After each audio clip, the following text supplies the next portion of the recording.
Hello and welcome to my most worn watches of 2025.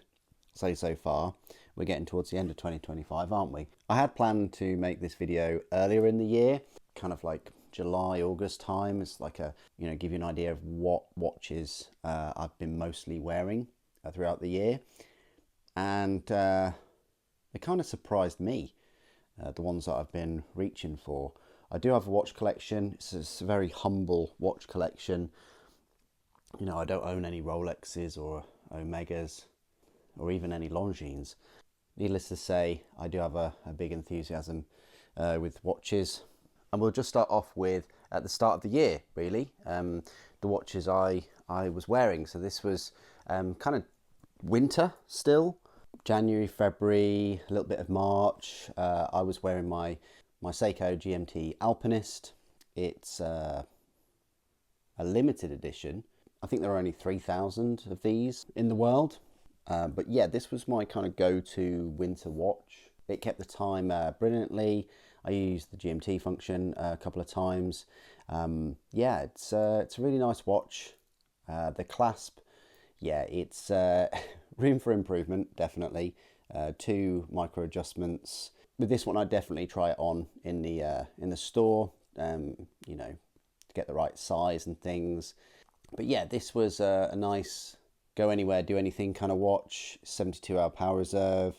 It's 200-meter water resistant. It's got this rotating bezel, which you can at a push use it to time like 5-minute intervals and things, but this one is a little bit loose, so you might accidentally move that, which isn't the best. My other Seiko Alpinist, the one with the green dial, is a bit stiffer, so I'd probably use that one out and about more. But yeah, nice bracelet.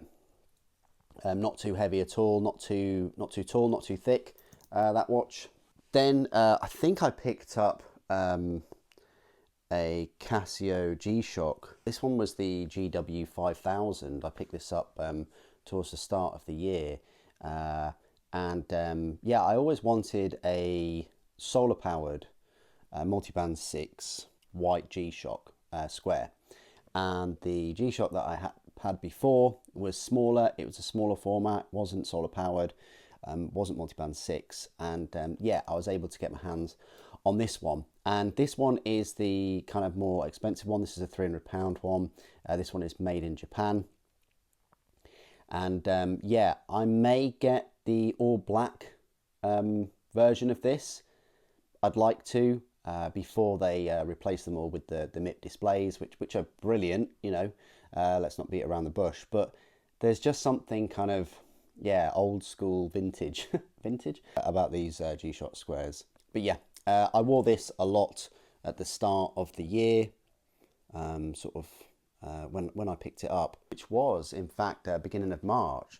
So yeah, and I've worn this a lot in the gym with other. I think it goes very well with my white trainers, I guess, and grey items of clothing that I wear. And it's just been like a bit of a mainstay because although I have an Apple Watch, and you may think, oh, super, why don't you just, track your heart rate and things in the gym with your Apple Watch? That's the whole point of it. Yeah, but it's also got notifications on it, and sometimes I just want to detach and just have I say a dumb watch. Sometimes I just want to time certain things and don't want any interruptions. And this one is always ready to go. It's always got exactly the correct time because of the multiband 6. It's always fully charged because of solar power. It's just a great, any Casio G-Shock, it's just a great grab and go watch. And the stopwatch, it even gives you the time at the same point. There's some G-Shocks that don't, they just give you the stopwatch, so I find that function pretty good. It's also got your auto illuminescence as well with the LED, white LED, which is yeah, also lovely. So yeah, I wore that a lot. I wore those two mainly in like a formal work setting, and the other one in kind of like a everyday gym kind of setting.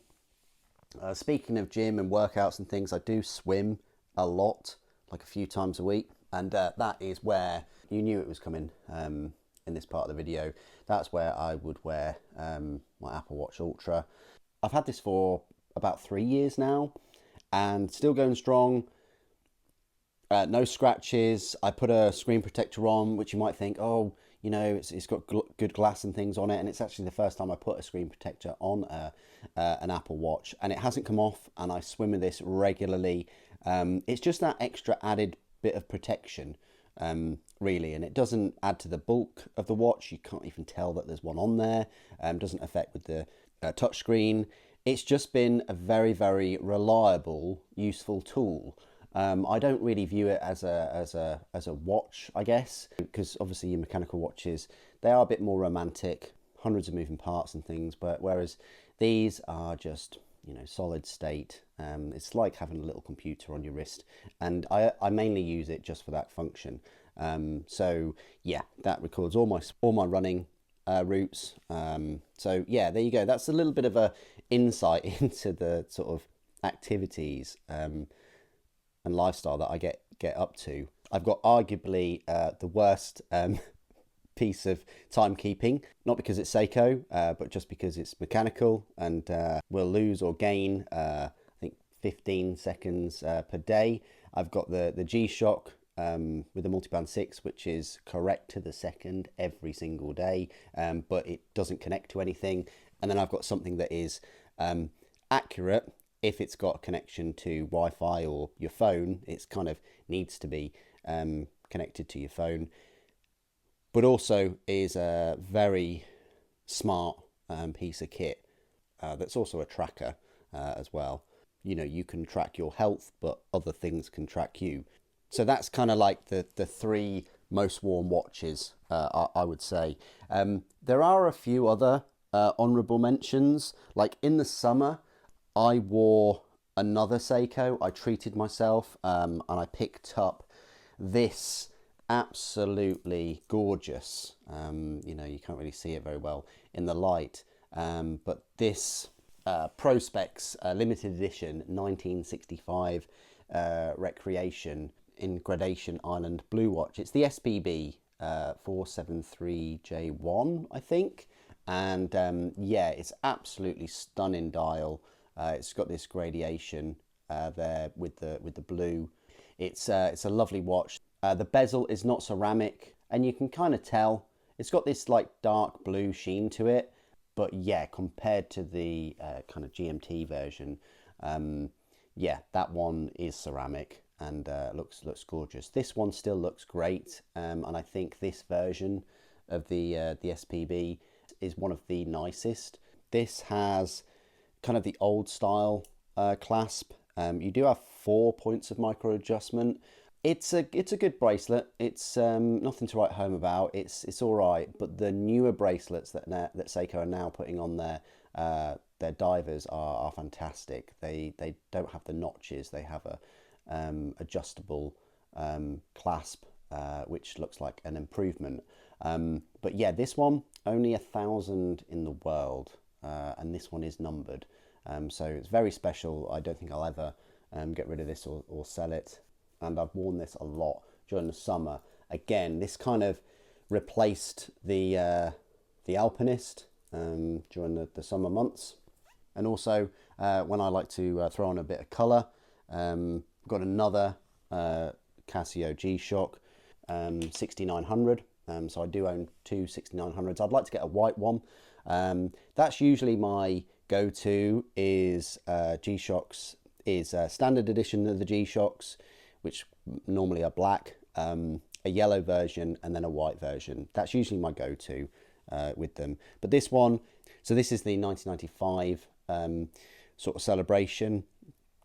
This was the 30-year anniversary, I guess. Although these weren't numbered and things, it's not solar powered, unfortunately. It's not Multiband 6. Bit of a shame. They definitely could have implemented those modules, because they have those in the 6900, and I think that the newer 6900s that don't have multiband, I think they have that white LED as well instead of the electroluminescence. So yeah, bit of a shame that they missed out on the upgraded technology, but you know, how many chances do you really get of having a 6900 in that yellow? G-Shock don't do that many yellow watches, so I had to pick that up, and that's a bit of a splash of colour, and it's another one of those watches which is kind of accurate, you know, definitely more accurate than the Seiko, of course, and the mechanical. But yeah, that was something that I wore a fair bit over the summer as well. Gym wise, I mixed it up between the white and this one. This is the standard GW5610U. So this is the solar powered multiband 6. So this is a very light watch. The 5000s have made in Japan and have the full metal screw down case, whereas this is just your standard one. You can get this anywhere. But yeah, I mixed it up between this and the white, which is and also the 5000 that I have in black as well. But although the 5000s are, I say, better constructed, although they are more solid, they are a little bit heavier, and sometimes that is noticeable. But yeah, I've mixed it up with those. Carrying on with G-Shocks for a little while. Certainly these two I've worn a fair bit this year. I'll probably say this kind of urban camo titanium G-Shock I've worn a fair bit, more than I thought I would. And then this gold one, I found that this works quite well. And now and again I've just worn this. So they are my most worn watches of 2025. It's usually a Seiko during the day, a G-Shock in the gym or just for chilling out, and the Apple Watch Ultra for, you know, swimming or running or any kind of sporting activity where I'd like to track my fitness, or even when I like to pay for things without whipping the old phone out.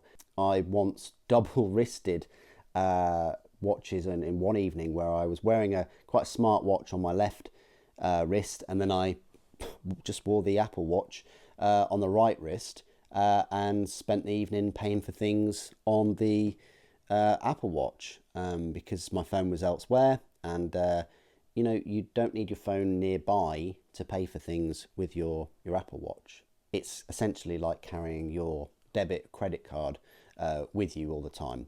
So I always find that a very useful feature, and especially as a motorcyclist as well. You don't have to whip your phone out your pocket. You don't have to take your gloves off. You can just roll your sleeve up, double tap, and then make your payment for your petrol or your shopping or whatever you need to do.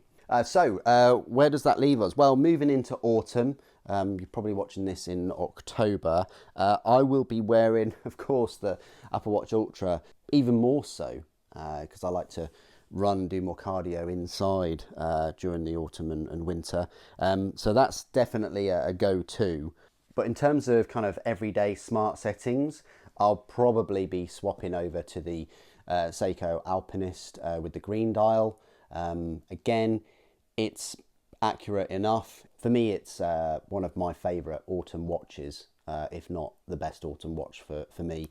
And pair that with my daily gold G-Shock, which isn't too blingy because of this treated steel and the positive display, which I think was a great idea by Casio.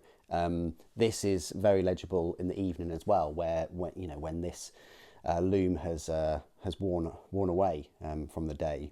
Slapping this on, it's very illegible even in low light without using that very powerful, nice, smooth transition LED light. So they're going to be like my three main watches going into autumn, possibly winter. Winter again, you know, December, January, I'll probably swap it back to the white Alpinist and the white G-Shock. But another couple of watches that I'd like to wear more in autumn would be the titanium G-Shock. I really like this one, but already in low light conditions, as you can probably tell on the camera, the eligibility isn't the best. It's still the best negative display that I have, and it's kind of negligible anyway because it's got a very nice LED. But I really love the colours on this one, and I love the weight. It's kind of like a third of the weight lighter than the standard metal G-Shocks. I think this is like just under 100 grams, which is very, very light. Everything about it is titanium, like the clasp and the case and all the bracelet and things. That's why it's so much money. But also another watch that I'd like to wear more in the autumn, and I know this is a summer watch, but is my Doxa. I had so many issues with the previous Doxa that I owned. It kind of broke, and then they went away and they fixed it for free, and they sent me it back, and then that one broke quicker than the one I had before. But I can't really rock this orange rubber strap during the autumn and winter, so I'm going to have to pick up their metal bracelet. And one of the things that puts me off this watch is the 19mm width of the bracelet, and it doesn't taper. It's just 19mm all through. And I know people hit on Seiko, but at the same time they do have the standard 20mm bracelets, and they do taper. And you know, if this had a 20mm, I could have put one of the Seiko bracelets on, and it would have been fine. But yeah. And yeah, you could probably say, oh, just pick up any 19mm bracelet. Well, I'm going to try and get hold of a Doxa bracelet, even though it is a fair amount of money, just to sync on one watch, because, you know, I don't think I have any other 19mm lug width watches. But I would still like to wear this more in the autumn, because I do like that kind of, it's not really a pumpkin orange, is it? But yeah, so moving into the autumn, they are going to be my kind of picks, and I would think that I would be wearing them a fair bit. Another watch that I like to wear in the autumn is the watch I'm wearing today, which is the G-Shock GW2100, or the Casio. I think it's a lovely watch, and this was definitely the best option out of the four that they had, because I don't think any of the others had the indices that were the same colour as the bracelet itself.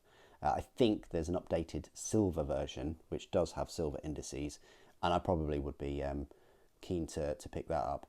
So there you go. That's my most worn watches of 2025, and looking forward to the rest of the year.